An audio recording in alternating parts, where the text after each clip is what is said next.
Aceh Explore menampilkan halaqah dari Masjid Raya Baitur Rahman Banda Aceh.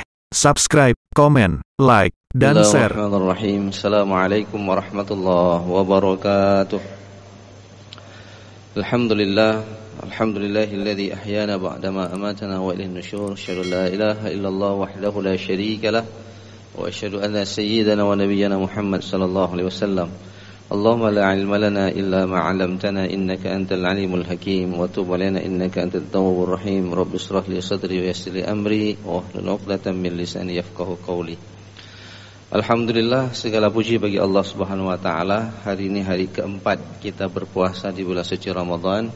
Sudah 3 hari kita lalui. Kita berdoa kepada Allah Subhanahu wa taala dan terus dengan penuh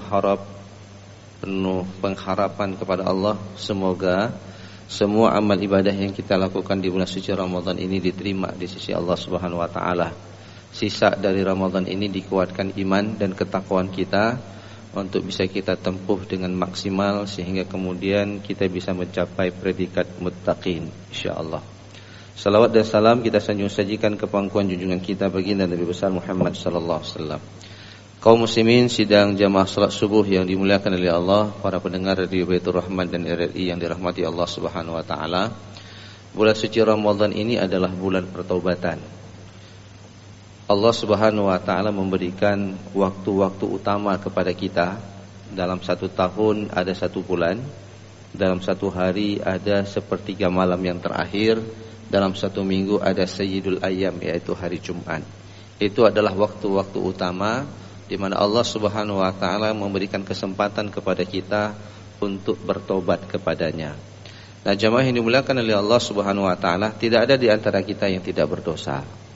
Boleh jadi saya yang berbicara di atas mimbar pada subuh ini itu dosanya lebih banyak dibandingkan jamaah yang hadir di dalam masjid yang mulia ini. Akan tetapi bukan banyak atau sedikitnya dosa yang kita hitung, tapi segeranya kita bertobat ketika melakukan dosa. Karena tidak ada manusia yang tidak melakukan dosa kecuali Rasulullah sallallahu alaihi wasallam. Maka Allah Subhanahu wa taala mengatakan wasari'u ila maghfiratin min rabbikum, segera kita bertobat. Dan ciri orang-orang yang bertakwa itu adalah ketika dia melakukan dosa, dia segera bertobat. Orang yang bertakwa bukan tidak melakukan dosa, tapi orang yang bertakwa ketika dia silap, ketika dia melakukan dosa, maka dia tidak menunda pertobatannya. Jamaah yang dimuliakan oleh Allah Subhanahu wa taala, bulan suci Ramadan Allah membuka pintu rahmat, pintu maghfirah selebar-lebarnya kepada kita. Jikalau di dalam bulan suci Ramadan ini kita tidak mendapatkan pengampunan Allah, maka akan lebih sulit, bukan tidak mungkin, akan lebih sulit bagi kita untuk mendapatkan ampunan di luar dari bulan suci Ramadan. Jemaah yang dimuliakan oleh Allah Subhanahu wa taala, ada enggak orang yang berpuasa dia tidak dapat pahala? Ada enggak orang yang berpuasa tidak mendapatkan pemaafan dari Allah Subhanahu wa taala? Ada, jemaah yang dimuliakan oleh Allah. Rasulullah sallallahu alaihi wasallam bersabda, "Kam min shaimin laisa lahu min siyamihi illal ju' wal 'atash." Betapa banyak orang yang berpuasa tidak dapat apa-apa kecuali lapar dan dahaga. Nah, jemaah yang dimuliakan oleh Allah, ada satu hadis, ini kelanjutan daripada kajian kita pada Rabu yang lalu. Rasulullah SAW satu hari naik ke atas mimbar, dan hadis ini pernah saya ulang beberapa kali di masjid yang mulia ini. Dan ini terjadinya di luar bulan suci Ramadan, bukan di bulan suci Ramadan. Jadi ketika beliau naik ke atas mimbarnya Rasulullah itu ada 3 anak tangga, beliau mengucapkan amin, amin, amin 3 kali. Setelah beliau turun ditanya sama sahabat, "Ya Rasulullah, kami tidak pernah dengar engkau mengungkapkan itu. Apa gerangan yang terjadi?" Maka kemudian Rasulullah mengatakan, jemaah yang dimuliakan oleh Allah, "Telah datang Jibril kepadaku, lalu dia berdoa. Lalu Jibril minta aku untuk mengaminkan doanya." Ini yang doa malaikat Jibril, bukan Pak Imam kita. Malaikat Jibril diaminkan sama Rasul. Kira-kira doanya ditolak atau diterima? Ini mustajabatut doa. Nah, apa doanya? Nah, doa ini mudah-mudahan kita tidak termasuk dalam 3 golongan ini. Yang pertama, jamaah yang dimuliakan oleh Allah, malaikat Jibril itu berdoa, bu'dun man adraka Ramadan falam yughfaru lahu. Celakalah orang yang bertemu dengan bulan suci Ramadan, dosanya itu tidak diampuni. Ini indikasi, jamaah yang dimuliakan oleh Allah, bahwa ada orang yang beribadah di bulan suci Ramadan, bertemu dengan bulan suci Ramadan, tapi Ramadan ini tidak menggaransi dia terbebas dari azab api neraka. Jadi kalau kita nanti masuk ke dalam tafsir yang insyaAllah mungkin dijelaskan oleh ustaz-ustaz kita lebih dalam, surah Al-Baqarah 183 la'allakum tattaqun, itu firman Allah tentang kewajiban kita untuk berpuasa. La'alla itu semoga kamu menjadi orang yang bertakwa dari ibadah puasa. Itu tidak terjadi dengan sendirinya. La'alla itu harus ditunjukkan dengan effort, dengan usaha, dengan kegiatan yang maksimal. Maka kita akan bisa mencapai ketakwaan. Jadi dia tidak didapat dengan cara yang mudah. Nah, jemaah yang dimuliakan oleh Allah Subhanahu wa taala, kenapa dia tidak kemudian mendapatkan ampunan dari Allah? Salah satu dari pembahasan yang banyak dibahas oleh para ulama, kenapa ibadah kita itu tertolak? Salah satunya kita masih terlibat dengan benda-benda haram. Ini sering sekali saya secara pribadi mengingatkan kita semua untuk berhati-hati dengan benda-benda haram. Benda haram itu ada dua. Yang pertama, zatnya haram. Saya pikir orang Aceh nggak akan terlibat dengan zat haram. Nggak ada di antara kita yang jualan daging babi. Tidak ada yang mengkonsumsi babi ataupun menjual khamar. Insya Allah di Aceh tidak ada. Kalaupun ada, ya ada berarti. Yang banyak di kita itu adalah cara mendapatkannya secara tidak halal. Salah satunya riba. Di Aceh dengan adanya konon lembaga keuangan syariah, secara institusi lembaga keuangannya sudah tidak ada lagi riba. Tapi secara personal banyak. Salah satunya adalah rentenir. Ataupun kita sesama kita meminjamkan uang kepada saudara kita, lalu kita minta bunga kepada dia untuk membayar uang kita. Nah, jemaah yang dimuliakan oleh Allah Subhanahu wa taala, ini terhijab amal ibadah kita apabila kita masih mengkonsumsi sesuatu yang haram sifatnya. Maka para sahabiah itu selalu ketika melepaskan suaminya, ibu-ibu, itu dia berbisik kepada suaminya, "Wahai suamiku, kami lebih siap untuk tidak makan dibandingkan engkau membawa sesuatu yang haram ke dalam rumah tangga ini." Jangan pula kita provokasi suami kita, "Bang, tetangga kita pangkat golongannya lebih kecil dibandingkan abang. Lihat dia udah ganti mobil baru. Kita masih naik motor." Dibilang sama suaminya, "Nggak bisa dek, ini aturan." "Alah, abang nggak pandai, olah aja lah bang. Kalau yang bisa diolah kenapa nggak diolah?" Ini hati-hati. Kalau suami punya istri yang seperti ini, saya sarankan untuk bukan disuruh cerai, tidak. Saya sarankan untuk dididik, dibina keimanannya bahwa kita harus bergantung rezeki kepada Allah Subhanahu wa taala. Nah, jemaah yang dimuliakan oleh Allah Subhanahu wa taala, kenapa orang yang seperti yang terlibat dengan makanan haram ini tidak mencari sesuatu yang halal? Itu dia terhijab. Jemaah yang dimuliakan oleh Allah, ada beberapa hadis, tapi saya ngambil sedikit saja. Waktu kita mungkin agak terbatas. Allah berfirman terkait dengan makanan halal ini. Jadi Allah memanggil manusia, "Ya ayuhan nas kulu mimma fil ardi halalan thayyiba." Itu panggilannya untuk semua manusia. Tapi ketika Allah memanggil orang beriman, ketika Allah memanggil "Ya ayuhan nas", Al-Baqarah 168 itu yang Allah panggil manusia, muslim dan non-muslim, makannya halal lagi baik. Tapi ketika Allah memanggil orang beriman, "Ya ayyuhalladzina amanu kulu min thayyibat", halalnya dibuang. Ketika Allah membuang halalnya, bukan berarti orang beriman itu tidak perlu memperhatikan halal, tidak. Sama sebagaimana ketika Allah panggil "Ya ayyuhar rusul kulu min thayyibat", sama. Ketika Allah panggil Rasul, ketika Allah panggil orang beriman, dua-duanya carilah harta yang baik-baik. Halalnya di mana? Halal ada dalam konstruksi keimanan. Kalau Anda beriman, Anda tinggal berpikir halal yang baik-baik saja. Yang halal itu sudah terhijab dengan iman Anda. Jadi kalau Anda mendapatkan harta yang haram, Anda akan menolaknya. Siapa yang menolaknya? Itulah keimanan Anda. Ingat Bapak Ibu, kisah seorang wanita pada masa Umar bin Khattab yang dia kalah saing dalam menjual susu. Kenapa? Karena yang jualan susu ini jumlah oplah penjualannya lebih banyak, tapi ternyata susu yang dijual itu tidak murni. Mereka jual susu murni di harga yang sama, sedangkan yang lain sudah pada mencampur dengan air sehingga kualitasnya sudah turun, tapi jumlah literannya lebih banyak. Lalu si ibu mengatakan, wahai anakku, katanya kepada anaknya yang perempuan itu, nah, kamu campurlah sedikit antara susu dengan air. Umar pada waktu itu sedang melakukan satron malam, ronda malam.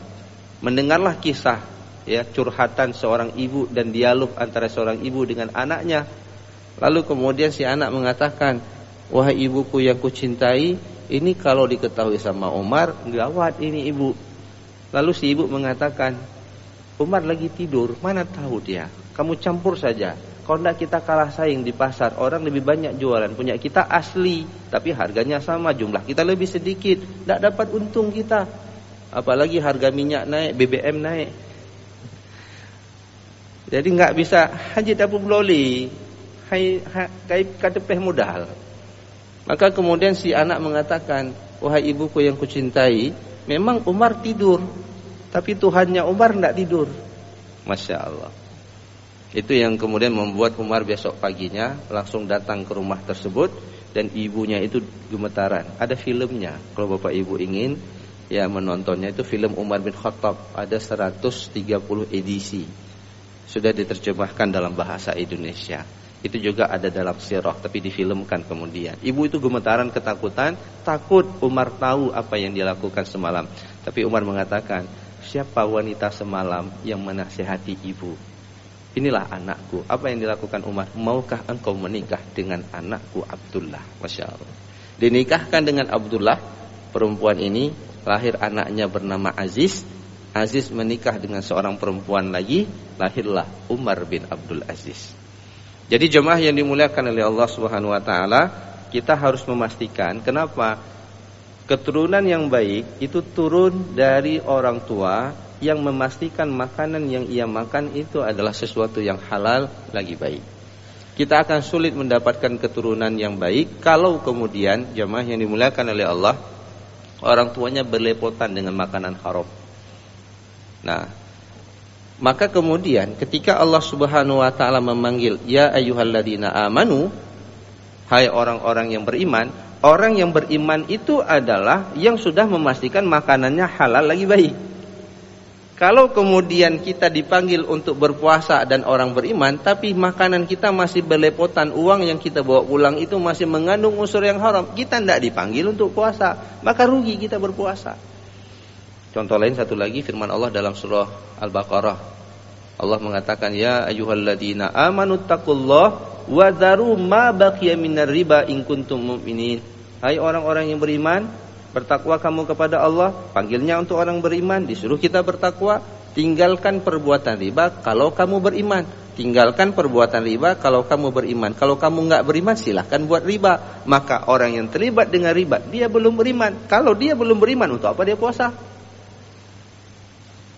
Nah, jemaah yang dimuliakan oleh Allah Subhanahu wa taala, maka berhati-hati dengan makanan yang kita dapat dari sumber yang haram. Ini yang kemarin sudah kita bahas, kita pisahkan. Ibu-ibu, bapak-bapak, jangan curang dalam takaran timbangan. Para pendengar, para pedagang yang jualan makanan berbuka puasa, jangan tipu konsumen. Ini barang bagus, ternyata bukan barang bagus, udah basi, kita tetap jualan. Nah, jemaah yang dimuliakan oleh Allah Subhanahu wa taala, kita ingin dapat pahala di bulan suci Ramadan, tapi kemudian kita sedang mendulang dosa.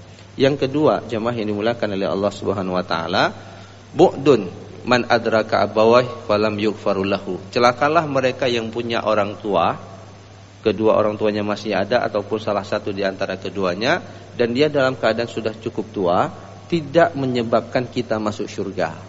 Apa kata Rasulullah? Amin. Jemaah yang dimuliakan oleh Allah, saya sering mengingatkan jamaah, kita jangan sampai menikmati sholat tarawih Ada orang tua yang kita sia-siakan di rumah. Gitulah kira-kira. Kita sibuk membaca Al-Quran, orang tua kita minta ganti pampers, tidak mau kita layani. Mak sedang baca Quran, nikmati aja dulu dengan kotarannya. Masya Allah, na'udzubillah. Nah, jemaah yang dimuliakan oleh Allah, sering kita cari ibadah untuk masuk ke dalam surga, itu yang berat-berat. Tapi ada yang paling dekat, ada surga di rumah kita. Berbahagialah bapak ibu yang pasti punya orang tua. Rawat orang tua itu secara baik.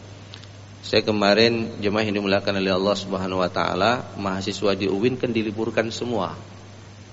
Lalu saya berpesan kepada mahasiswa, oke, ada yang minta daring, saya tidak mau daring, kalian tetap saja pulang ke kampung, ya, konsentrasi. Satu harapan saya kepada kalian, pulang ke kampung, berbakti kepada orang tua, bantu orang tua, bahagiakan orang tua, insya Allah kalian bahagia dunia dan akhirat.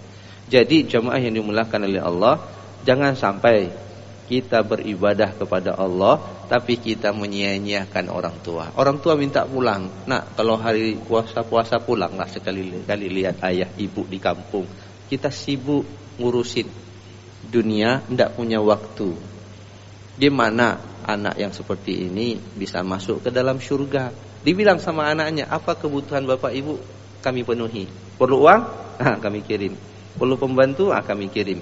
Jemaah yang dimuliakan oleh Allah, terkadang orang tua tidak akan membahasakan, yang saya butuh bukan uangmu nak, tapi yang saya butuh kehadiranmu di tengah-tengah kehidupan kami di masa tua. Oleh karena itu jemaah yang dimuliakan oleh Allah, saya berpesan kepada seluruh jemaah yang masih punya orang tua, kalau ingin masuk surga, surga terdekat kita adalah berbakti kepada kedua orang tua, layani orang tua. Jadi ada ibadah sunan, Bapak Ibu yang dimuliakan oleh Allah, orang tua kemudian membutuhkan kita, tinggalkan perbuatan sunat itu. Orang tua lebih wajib. Berbeda kalau itu sholat wajib. Karena kita berhadapan dengan Allah, Allah yang utama, orang tua nomor 2. Tapi dengan urusan pimpinan atasan, orang tua itu tidak ada bandingannya. Kadang-kadang gara-gara atasan kita jadi uququl walidain. Gara-gara kita kejar apa yang diinginkan oleh atasan kita, minta dia harus hadir tepat pada waktu dan seterusnya, akhirnya kita tidak sempat merawat orang tua kita. Kita takut nanti dipecat dari jabatan kita, dipecat jabatan dunia, tapi kita tidak dipecat dari surga Jannatul Naim. Maka jangan sia-siakan orang tua. Karena Allah Rasul mendoakan, celaka orang yang menyia-nyiakan orang tuanya sedangkan dia bisa untuk berbuat baik kepada kedua orang tuanya. Dan yang ketiga, yang terakhir, jemaah yang dimuliakan oleh Allah, bu'dun man dzukirtu indahu falam yusalli alayya. Kata Rasulullah, celakalah, kata malaikat Jibril, lalu didoakan oleh Rasulullah, diaminkan, mereka yang berselawat untukku, kata Rasulullah, tapi kemudian dia menyebut namaku tapi dia tidak berselawat kepadaku. Jadi jemaah yang dimuliakan oleh Allah, banyak hadis, banyak ayat yang menyuruh kita berselawat, itu perintah dari Allah. Innallaha wa malaikatahu yusholluna 'alan nabiy ya ayyuhalladzina amanu shallu 'alaihi wa sallimu taslima. Jadi Allah lah yang memerintahkan kita untuk berselawat kepada Rasul. Di dalam hadis Rasulullah mengatakan, apabila seseorang berselawat kepada Rasul, maka Allah akan berselawat kepada dia sebanyak 10 kali. Kita nih yang berselawat ini belum tentu mulut kita ini terbebas dari fitnah, dari ghibah, dari dosa. Tapi ketika kita disebut nama Rasulullah, kita berselawat Rasulullah sallallahu alaihi wasallam, Allahumma shalli alaihi, maka Allah juga akan berselawat kepada kita. Satu majelis yang tidak disebut selawat untuk Rasul, maka kehilangan berkah dari majelis tersebut. Nah, jemaah yang dimuliakan oleh Allah, kita butuh Rasul. Rasul tidak butuh kita, tapi Rasulullah sangat sayang kepada kita. Oleh karena itu jemaah yang dimuliakan oleh Allah, 3 hal ini berkumpul di bulan suci Ramadan. Hadis ini bukan di bulan suci Ramadan, tapi ini terjadi sebelum Ramadan. Rasulullah mengatakan, celaka orang yang kemudian terlibat dengan makanan haram. Ya, ada dapat puasa, tapi puasa itu tidak bisa membebaskan dia daripada ampunan Allah, tidak bisa mendapatkan dia ampunan dari Allah. Celaka dia punya orang tua enggak nyamin dia masuk surga. Dan yang ketiga, celaka dia mereka yang kemudian disebut namaku tapi tidak berselawat. Nah, ketika Ramadan ini berkumpul 3 hal ini, Bagi bapak ibu yang masih punya orang tua, yuk mari Ramadan ini jadi Ramadan terbaik kita. Servis orang tua kita, buat dia bahagia sebahagia-bahagianya. Jamaah yang dimuliakan oleh Allah Subhanahu wa taala, mudah-mudahan Ramadan ini menjadi Ramadan terbaik sepanjang hidup kita, sepanjang kita berpuasa, dan kita berdoa kepada Allah Subhanahu wa taala jangan haramkan pahala daripada bulan suci Ramadan untuk kita semua. Kalau ada harta kita yang masih kotor, ada zakat yang belum dikeluarin, ya, ada hutang yang belum dibayar, mari kita selesaikan. Jangan kita berzikir malam, subhanallah, salat tarawih, masya Allah, gitu kan. Tapi utang belum kita bayar. Sedangkan orang butuh, BBM naik, harga naik, dia butuh uangnya. Kita ada uang, kita tahan hutang orang. Dhalim, matlul ghani dzulmun. Orang yang punya uang tapi nggak mau bayar hutang, dia zalim. Apalagi kondisi ekonomi yang hari ini semakin naik. Jamaah yang dimuliakan oleh Allah Subhanahu wa taala, mudah-mudahan Allah memberkahi kita selalu, menjadikan hidup kita baik, meninggal dalam husnul khatimah, dimudahkan untuk selalu melakukan amal saleh. Hadanallahu wa iyyakum ajmain. Wallahu muwaffiq ila aqwamit thoriq. Assalamualaikum warahmatullahi wabarakatuh.